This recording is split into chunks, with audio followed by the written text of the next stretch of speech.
What's up, everybody? This is Attorney Dan Wynn here, and I want to talk a little bit more about trademark scan. And so this issue came up recently. Someone asked me, "Hey, can I use this word in on my product?"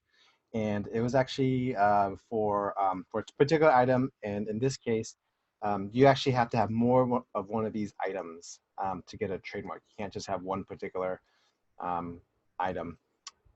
And so they actually use the word. Can I use this word as my book title? And I did a quick and dirty search on the trademark website, and that particular name was uh, uh, uh, registered.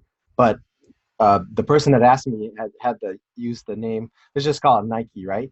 And um, can we do Super Nike? I said no, because the name itself that is protected um, has kind of a broad protection, especially with uh, the um, the goods that were associated with it. And so, going back to this particular example, I use the example because one of my mentors would say, "Hey, Nike's a registered trademark. You can't do Super Nike. You can't just add a word and think it'll be okay, especially if you're kind of in the competing class or trying to do a more narrow um, class or goods." And so, yeah, if there's a registered trademark, you can't just add another word to it um, uh, uh, if you have a similar good or service.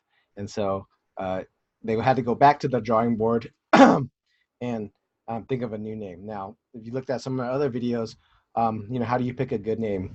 Arbitrary and fanciful are the best names. Words, names that are made up that don't have they're not in the dictionary. Xerox, that last time I checked, it wasn't in the dictionary. So other words are other great are arbitrary, that are the words exist in real life but don't have any connection or not descriptive of the particular goods or services. So like Apple, right?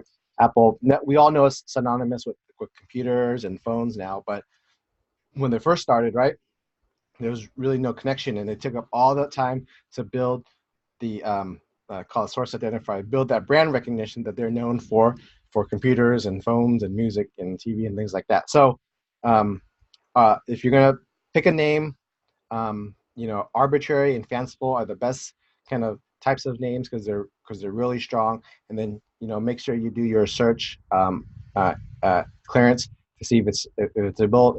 If you don't do a comprehensive search, so there's kind of a chance that there's some unregistered uses, but you can kind of get an idea if that mark's been used already. So I hope this has been helpful. This is Dan Wynn talking about trademark skin.